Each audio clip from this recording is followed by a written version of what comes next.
Welcome to Experimarketing, the podcast where we innovate, create, and appreciate. Powered by Mostly Automotive Marketing with Matt Wilson. Here's the host of Experimarketing, Chief Experimarketer, Colin Carasquillo.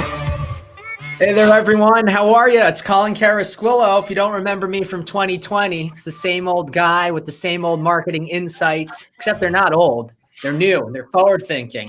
But here we are in 2021, the first episode of Experimarketing in the new year. I guess we'll call this Experimarketing Season 2, if you will. There is my same old trustworthy co-host, Matt Wilson. Old? What do you call it old?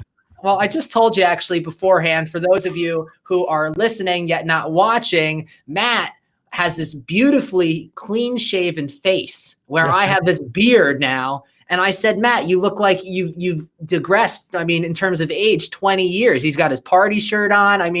New year, new you. I feel refreshed, man. I'm ready. That's great. That's great. So I'm feeling refreshed too. Really excited to tackle Experimarketing Season 2 in the new year. And obviously very happy to have you. That intro, once again, still kick ass from last year, but that's Jim McCarthy voiceovers. So you can go to jimmccarthyvoiceovers.com for all of your audio needs. He also has lighting, right? Like big dot lighting, I believe it is. Yeah, and they do commercial LED lighting for big businesses, including dealerships. There you go. So LED lighting for your parking talk lot. about all of your little things that you might need at one place. You can go call Jim McCarthy. JimMcCarthyVoiceovers.com has all of his contact information in there. Today, Matt, what we want to do is we want to forget about 2020. Okay. Yes, listen, it was a tough year. Okay. It was a tough year for dealers. It was a tough year for everyone, for that matter.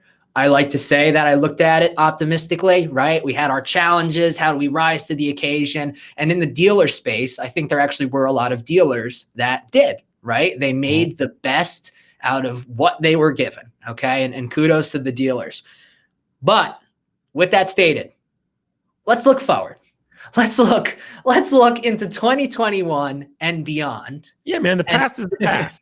Let's stop talking about it, right? The past is the past and forget it. Let's leave it there. So 2021, here we are, and looking beyond. This episode, Experimarketing episode 11, is the Roadster.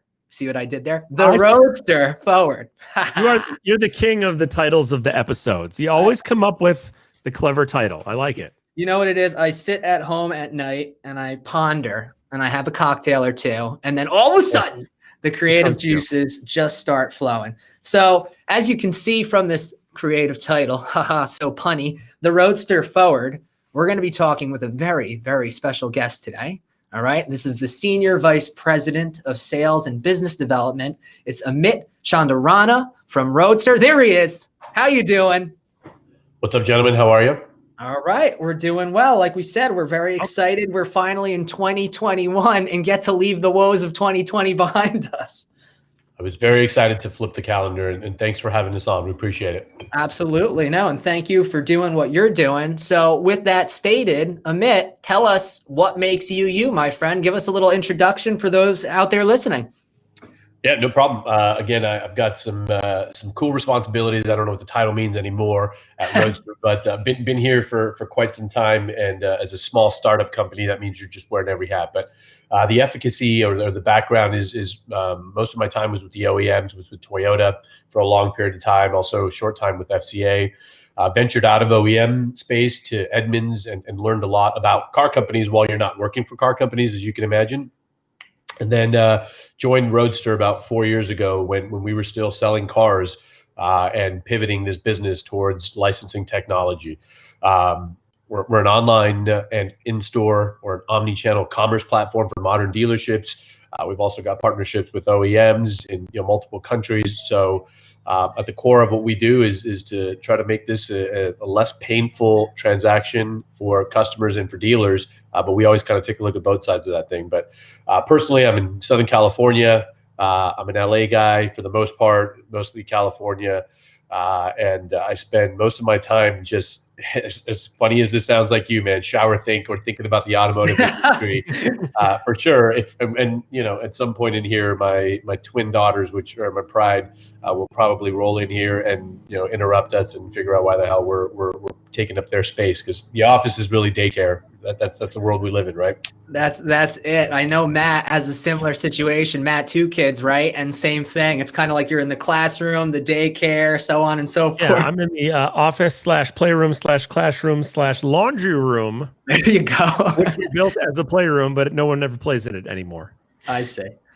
So yes, I mean, that's the new normal, if you will. But Amit, awesome. Thank you for the introduction. One of the things that we obviously want to unpack on this episode, as we have said, the Roadster forward, right? So it's really looking forward, and the importance of what you guys did, right? So Roadster had a dealer impact study they conducted in May of 2020, which was really the height of the COVID-19 pandemic, let's say. And when dealers had to shut down, I mean, for the most part, I know we did in New Jersey, shut down their physical showrooms, right? Migrate everything to e-commerce, if you will, or from what I like to call the click to brick, right? So what happens digitally online to what transpires at the dealership showroom, but it was only either online sales or by appointment only or delivery to people. So with that stated and what happened with COVID, let's talk about the idea of future-proofing your dealership. What does that mean to you? What do you think future-proofing your dealership means?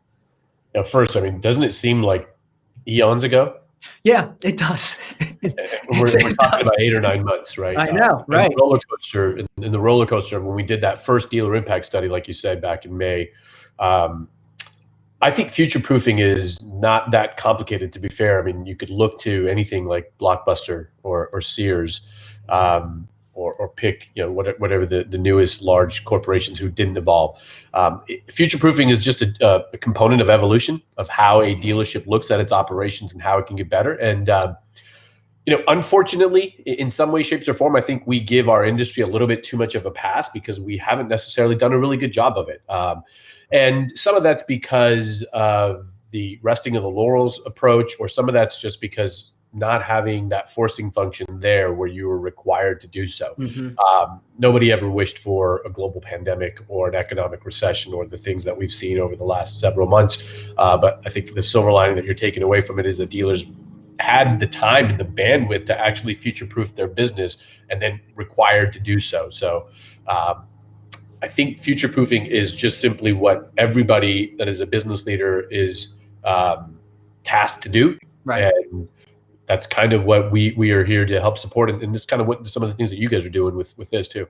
Yeah, absolutely. Well, we appreciate that first and foremost. So I would agree with you. I mean, to me, future proofing is basically taking in all of this information that dealers are now just given. Basically, I mean, it's almost like we're subjected to taking this information, but we should welcome this information, because what the information is it's these clues on how our customers are behaving online, how they're shopping, how they're influenced by our advertising, how we can better advertise to our consumers to ultimately get them to choose us. But the future proofing is that idea that we need to continue adapting, and we are a very resilient folk. I mean, we've been around for a very long time, but keep adapting with new processes and technologies and things like that to make sure that even when the worst of the worst happens, we are ready, right? So I could not agree with you more. I think there's been, the demise for some dealers, let's say, right? Because it's happened. I mean, there have been dealers that have shut down. There's been a tremendous amount of buy sells recently. I don't know, necessarily what the reasons are for the buy sells, but the fact of the matter is this: the dealers that have adapted and have future-proofed or, kind of changed what they do have survived. And those that did not do that have not. And it's plain and simple. So, Colin, I'll just throw one thing in there. Yep, some might say that selling your business was future-proofing it. Right? There are those that would say the dealer principals and the managers or the families that own dealerships that no longer had the ability to keep up because of resource or bandwidth or the ability to see around the corner. The future-proofing was to keep the lights on and keep that community going. They actually sold the business to a larger entity. Hey, listen, I mean, that's an amazing perspective. And that's why I love having these dialogues, because here I am one way. I love hearing it. And then here you are saying, well, think about it this way. And that in and of itself is fantastic. And I'm really glad that we actually get to do that on these episodes. So we talk about future proofing, unpack that idea, which we did. And now this whole idea of a switch that has been flipped. Now, what I mean by that is, previously, and this was coming out of the COVID-19 pandemic, or I shouldn't say coming out of it, but for dealers, when we could open up our stores again. Okay. I think a lot of dealers did that shower reflection, or they went and they sat home and they had their cocktails and they said, what can I do to make my organization run leaner and meaner? Right. So I'm cutting costs, I'm cutting the expenditures. A lot of people cut advertising, which, you know what? I mean, as a digital marketing manager, I hated to see it go, but we were one of the dealers that cut our advertising expenditures, or at least the majority of them. And it was this switch that had flipped. And that's kind of what I'm talking about here. So what do you think, happened? Was it just this mass panic because of uncertainty? What was the switch that flipped to ultimately make dealers change their ways and start adopting the future proofing mindset? Yeah, actually, I like getting into the analogies also. I wouldn't even say, if you were to look behind me and see a switch, like a light switch in the room, there's two types of light switches typically, right? There's a light switch you flip up, and then there's those ones that are progressive where you push a dimmer, sure. Yep. I think this was a dimmer. And I think this realistic progression, I think this stuff was brewing in the background for quite some time. And, when you hit that switch and you actually use the dimmer to escalate the light, when you come in the room the next time, you hit the button and the light goes all the way up to high, right? It feels like that's what took place, where this was brewing in the background. The lights were progressively getting brighter and brighter. And then ultimately, because of the forcing function that was COVID, lockdowns, closures, that dealers really had to pivot really quickly to not only survive and then figure out a way to thrive and continue to be alive in this.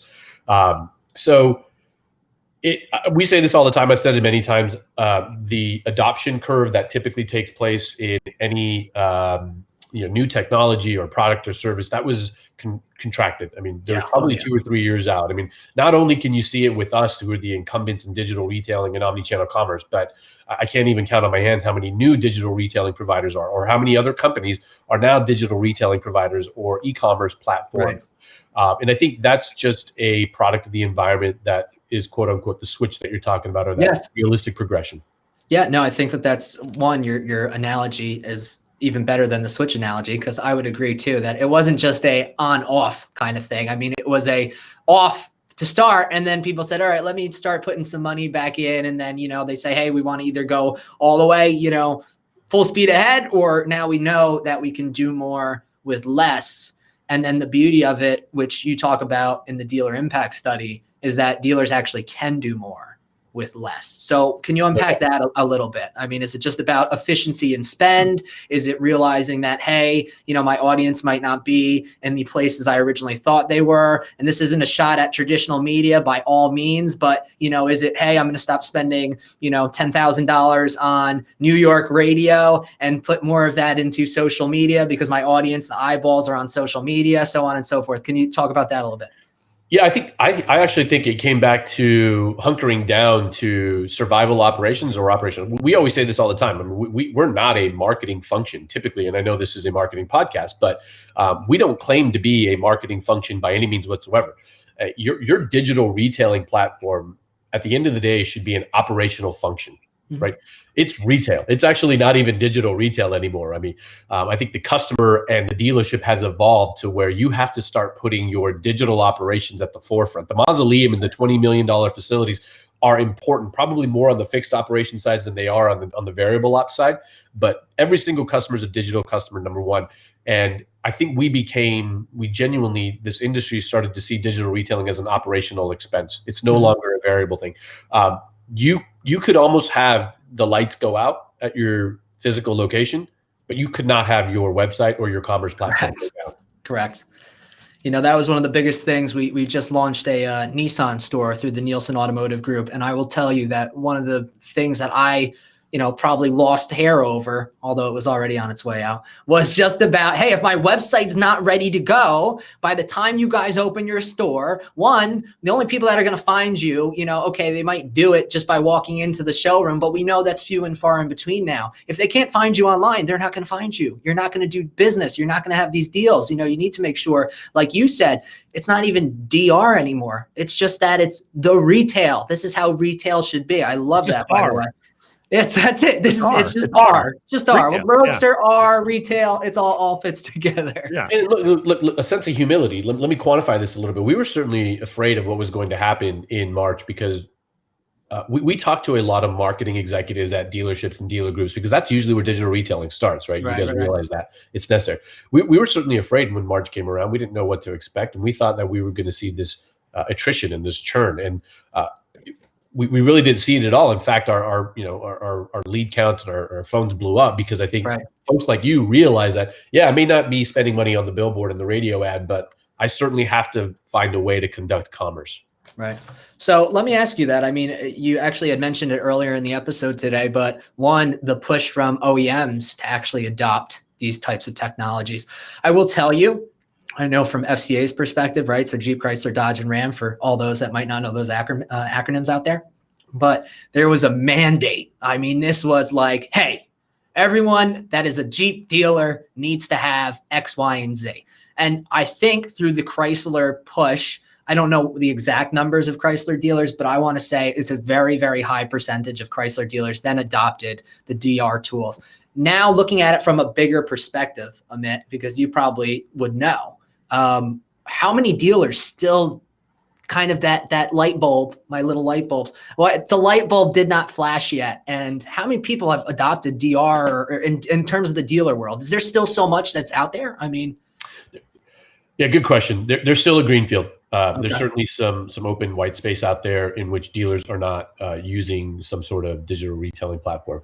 I think if you were to peel the onion back, let's go to Shrek for a second. Right? Let's peel the onion back into layers. They're like layers. There are layers, right?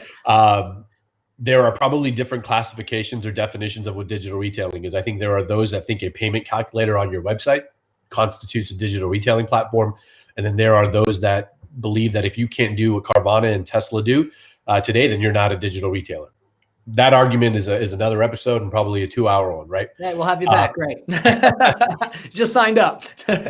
Yeah, no doubt. I think I would say if let's peg some numbers here. We have some information clearly on what our market penetration is. Right. I mean, we're literally over 1,600 dealerships that are using our technology. That's if you were to just go take Cox and some of the other providers out there, you're probably looking at, of the universe of 18,000 new car franchises, there's probably 50% adoption at this point. Wow.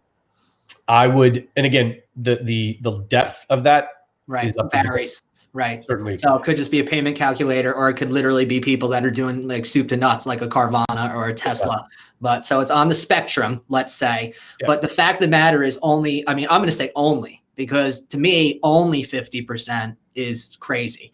I think there needs to be a much higher number in there of people that start realizing that this is valuable. So, I think the only thing I'll add in the primary difference is now is that 50% probably have signed up or have it activated on their websites or in store. The thing that is different is, and we're actually pivoting this in our own internal presentations and demos, is I don't think we necessarily need to educate the automotive dealer audience on digital retailing like we did for the past 3 to 4 years. Mm-hmm. I think most of you in the retail side of the business, on the retail side of the business and the OEM side of the business, are highly familiar with what the heck digital retailing is. I think what's going on now is differentiating value propositions and the capabilities that each of the providers have, so that you guys are making better decisions for yourselves and your consumers. Yeah, no, absolutely. With that stated, let's try to increase that number though, right? The 50% adoption. And yes, although we're aware of it, let's do that on this platform. Let's try to help dealers finally, if you will. Hey, listen, this is an adult show. Let's help dealers shit or get off the pot, right? So the fact of the matter is this: if we're looking at DR, digital retailing, and its impact on the customer experience, right? How is DR positively impacted the customer experience? Yeah, I'm going to answer that question while I apologize, because as it should be. I thought a car just drove through your house. That's here comes the car and the lawnmower outside. Right? Such a life. That's all right. I think DR is positively impacting the entire ecosystem, right? I think it's not only impacting how dealership operations have become more engaged. I think they're seeing a sense of efficiency that you're able to glean out of it. But the other side of it is we're seeing proven facts of customer satisfaction numbers go up. So when you take a look at the constituents in this, or the players in this space, right, you have dealerships that are becoming much more efficient because they had to, the forcing function that we talked about earlier. You're seeing the efficiency from a salesperson or a variable ops standpoint, or the dealership operations, but you're also seeing a more efficient customer also. And by the way, for 10 years, 12 years now, they've been telling us that they want a more efficient process. So it's not a surprise that once you give that to that customer, they're happy, and they're telling other people that they're happy about it, right? I think, again, I go back to this all the time. We in this industry need to realize 2 + 2 = 4. If dealerships can become more efficient and squeeze the juice out of the lemon and all those things that we always say, and customers continuously tell you, hey, just make this a little bit more simpler for me. It used to take me 4 hours to buy a car. If you can make it 2 hours or an hour, right, I'm just going to be that much more loyal to you. When you accomplish those things, those are some of the positives that we can see from this. And the other side of this is the analytics that we're able to derive now. You guys, from a marketing standpoint, I love data. Yeah. Give it to me. Data is one thing. You're constantly looking at these data points of a customer life cycle, right? The journey of buying a vehicle, and then retention, and reacquisition, and things of that nature, trade-in. We've digitized the sales process. I say this all the time. Back in the day when I was an OEM rep, I would know when a lead came in, and then I knew when a car got sold. Everything in between was me on the phone on a Sunday night. Now I know where the drop-off points are with every single one of your customers going through the entire shopping journey, because those breadcrumbs exist. We've digitized the entire sales process. I think that that's really, really great. And so you talked about it was the efficiency in salespeople, and then a more efficient customer, basically, because of the customer experience. So you called that the two-sided coin model.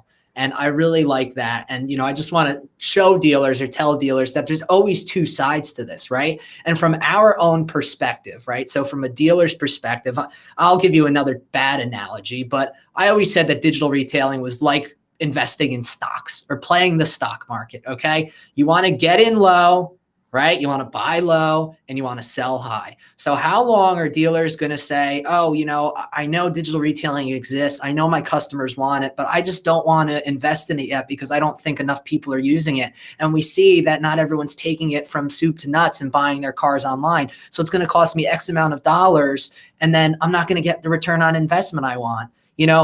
I want to say that I was one of those dealers, but you know what? Due to COVID, due to a lot of these other external factors, I kind of woke up, and the idea became this. And I want to share this with the dealers, because here's a dealer representative to a dealer. Your customers are out there. Your customers have spoken about how they want to interact with you online, how they want to interact with your dealership, also online, as well as in the physical showroom. Why would you deny your customer who may want to do something digitally that opportunity and say, I'm not going to provide you with that tool because I don't think it's right, versus the person that says, well, no, I'm going to go work or do business with the dealership that's actually providing that to me. So you just lost my business.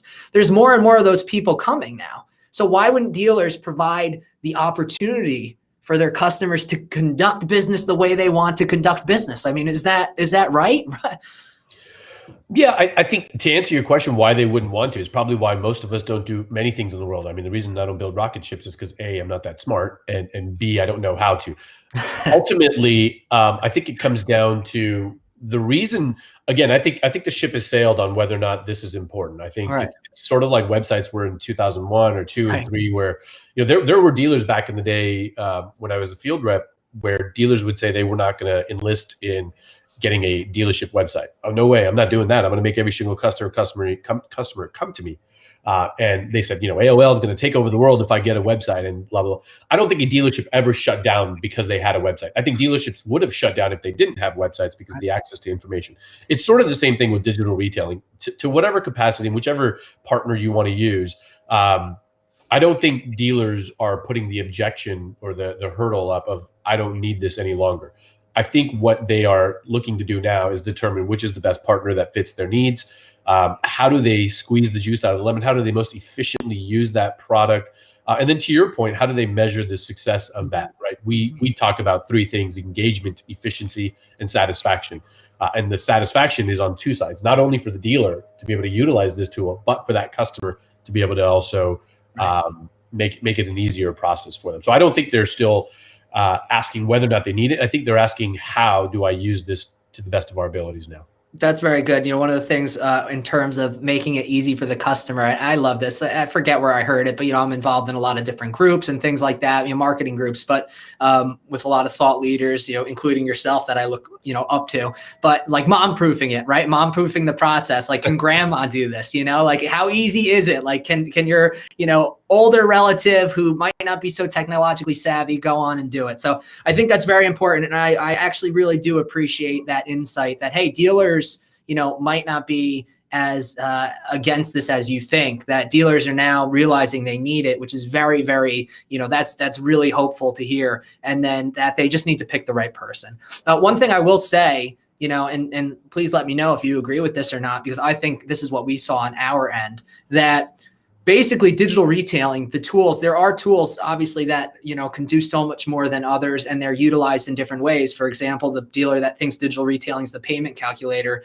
combined with chat, or the dealer that is literally doing car deliveries 100%, online e-commerce.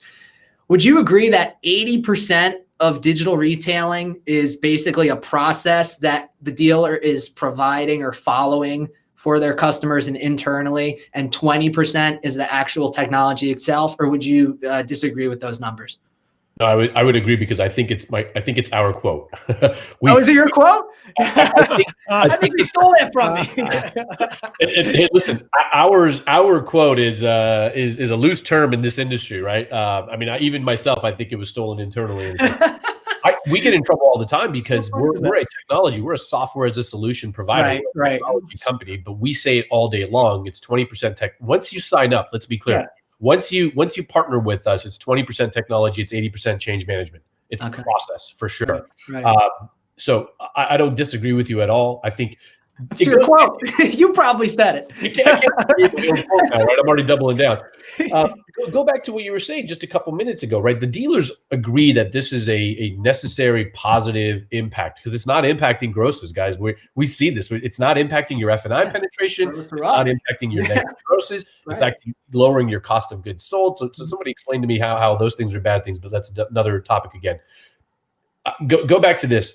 What you as a retailer need to do is make sure that you're finding partners that are going to help you with that 80%. What type of support? What type of experience? What's that field force look like? What's the index of the associates that they have on an engineering on the engineering side, or the success side of this business? That's the type of, if my business card had dealer group on it, that's the type of questions that I'd be asking once I got past the feature function benefit of the technology. Awesome. So I think that's actually a really perfect segue. You're setting us up for all these talking points, which is really great. But you had mentioned before, buzzword omnichannel, right? Omnichannel, I think whether omnichannel marketing, omnichannel approach to digital retailing. So this is the great segue for this reason. You talk about the process. So change management, okay? People need to say, this is how we're going to do this. They need to hold people accountable. They need to educate their people on the process, the tools, so on and so forth. That omni-channel approach. Now, this is what I have my quote in here. You can use this one though. Is the whole idea behind the click to brick. So here I am, Colin Carasquillo. I'm building out a Jeep Grand Cherokee lease deal online. I've picked my Jeep. I've picked my color, my features, my payments, F&I products, so on and so forth. I submit it. Now it's out in the ether. Okay. The Jeep dealer gets that lead. Why or how does a dealer, not why, because we know why, they want to sell a car. How does a dealer make that process successful from the click to the brick? Yeah.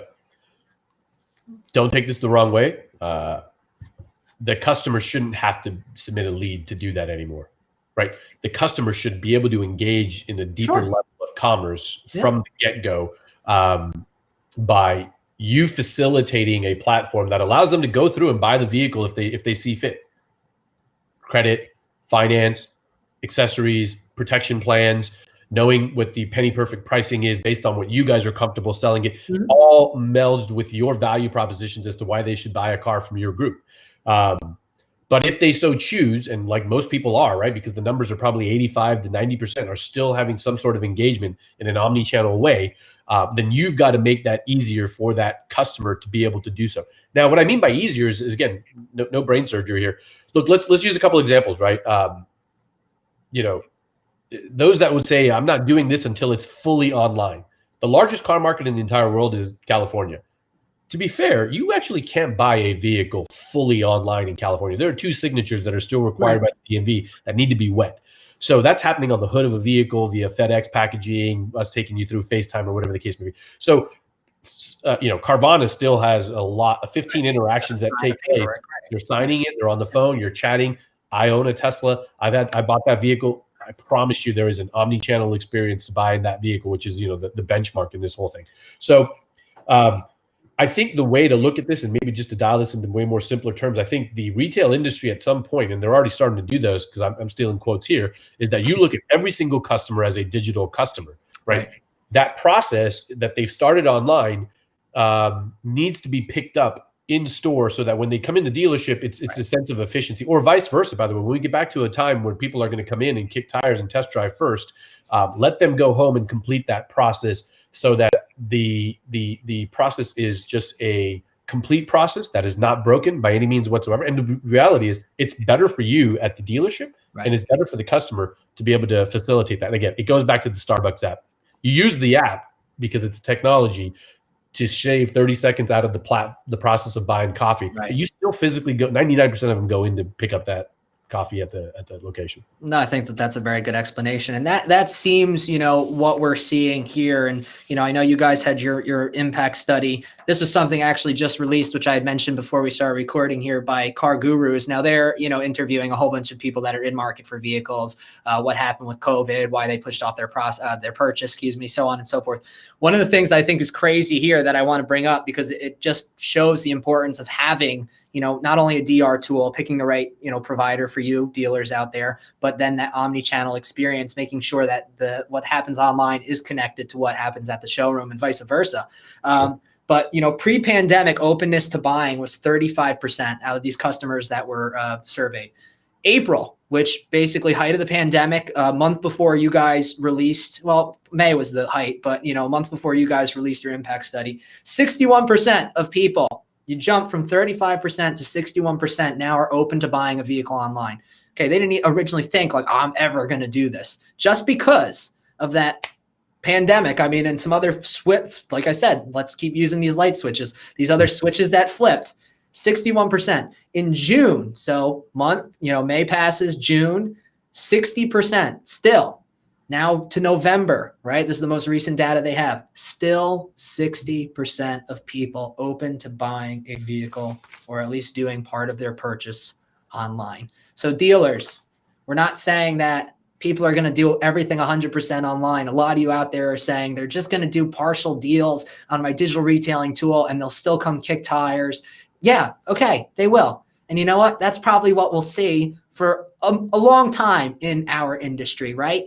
But you cannot deny people the opportunity to complete their purchase 100% online if they would like to. And like you said, what is even 100% online? Mm-hmm. And then you can't prevent them from starting their deal, coming in. But the importance of this omni-channel approach that we're talking about, just to come full circle, is once that person does come in, dealers, you better make sure that you have everything from what they did online to make sure that their customer satisfaction, their experience, everything, even for the dealers themselves, the process is as smooth and as painless as possible. Can I get an amen?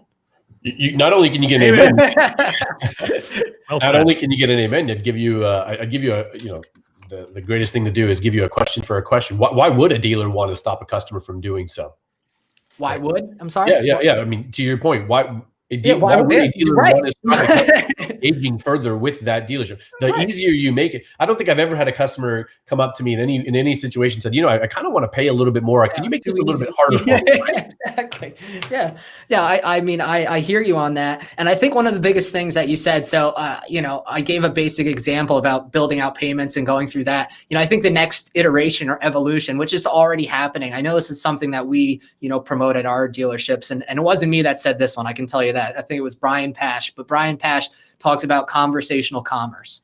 Okay. And basically the whole idea is when someone's on your website, let's say they're going through their digital retailing deal, that when they click either that request more information or they start building out their payments, boom, here comes your chat, right? And now you can have direct conversation right in real time with that customer and walk them through the process. That is special. That is a very, very special thing that dealers should absolutely look into, build out a process for, because you have an engaged shopper who now you're talking to. And if you're providing them the information they need, sure, there's always the risk that, dealers say, they go, they're just they're price shopping me. They're going to go to another dealership. If you give them the information that they're looking for and you make it as frictionless as possible and you work with them to bring them further and further down the funnel, like you said, Amit, why wouldn't you want to do that? And why would that person go somewhere else?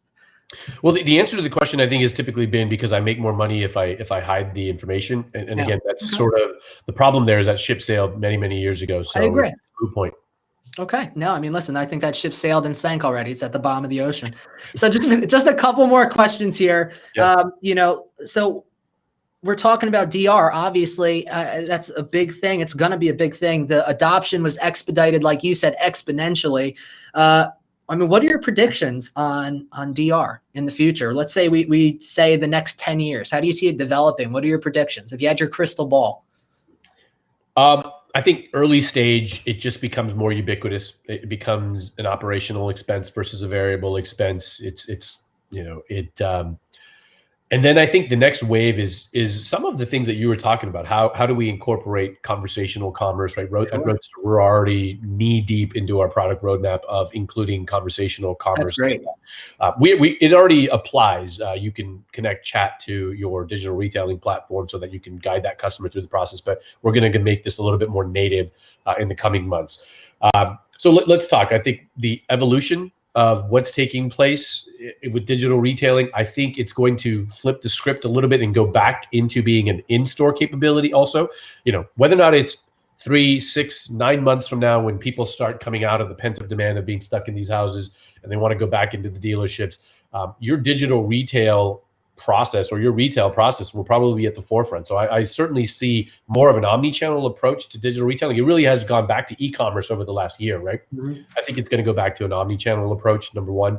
I think you're starting to see a complete change in the type of associates that we have at dealerships. Right. You work for a dealer group. You probably have had the concern of hiring dealership associates because of the processes, the old school mentality, the taboo. This digital retailing is allowing to somewhat commoditize this thing so that the guy that was going to guy or gal who's going to go work at Best Buy or at the Apple store may want to come work at your dealer group, right? Because you've made the process that much easier. It's more customer service oriented than it is trying to figure out how to squeeze $200 of gross profit because you hid something from somebody, right? So I do think that the evolution of the product that we're going to see over the next couple of years is fantastic. It's super exciting. The competition amongst us is a horse race that is really fun. And I think the OEMs and the dealers primarily benefit from that, right? And the customer. And I think the ubiquitous usage of this technology within the dealerships is going to increase. I think the adoption levels are going to get deeper. And then ultimately, the last thing I'll throw out there and pontificate a little bit is the vertical integration of this thing. So from tier 3, so at retail, all the way up to tier 1, we're already seeing we're already a partner of certain OEMs in which you can start the shopping process on the OEM's website and continue that entire shopping process all the way down to the dealership environment. Because at the end of the day, car companies outside of Tesla don't sell cars. You guys do at the retail level. Right. No, I think that's fantastic. So you had actually talked about, kind of what's next for Roadster, and you're already knee deep in this project roadmap of yours about conversational commerce. Is there anything else that you can tell us without them having to say, hey, we got to go execute this guy. He gave out all of our secrets. Is there anything else? Is there anything else you can tell us where I can say to our people out there, you heard it here first? All good. I'm chief foot and mouth guy at Roadster anyway. So I think that's me at this organization too. But hey, I would say three things. We are certainly working tirelessly on better and simpler integrations for the dealers and for the source partners. So there's 50, 60 partners that go into calculating the vehicle price and giving someone an efficient process. So we have to integrate better there, whether or not it's OEMs or suppliers, but we have to make the integration more simpler and easy for you guys at the dealer level too. I think last mile logistics is something that is very interesting to us that is now on our product roadmap, right? Yeah. How do we get that vehicle? Not every one of the 18,000 dealers out there is experts at last mile logistics. So we're certainly looking at partnerships. We're looking at our innovation opportunities, enhanced reporting, no doubt. We got to make sure that you guys can squeeze more juice out of the lemon, right? And the only way you're going to be able to do that is to have really good reporting capabilities. So we've invested manpower and resources into that. And then the last part from a product standpoint is just the enhanced signature and lending and document capabilities. We already have some e-signature capabilities, but what Dave and his team, who's our VP of product, are on the way to do over the next 6 months, I think is really going to be game changing and something that has been needed for probably about a year or two, but is really going to make the life of the back office, the finance department, and the sales department at the dealership that much better for the customer because it's all going to take place in more of a native environment. No, I think that's great. I like hearing everything that you just said. So now if the people are out there and they're all jazzed up because they just said, oh my God, I want to choose Roadster as my DR partner. How can they can go to roadster.com. We see that, learn more at roadster.com.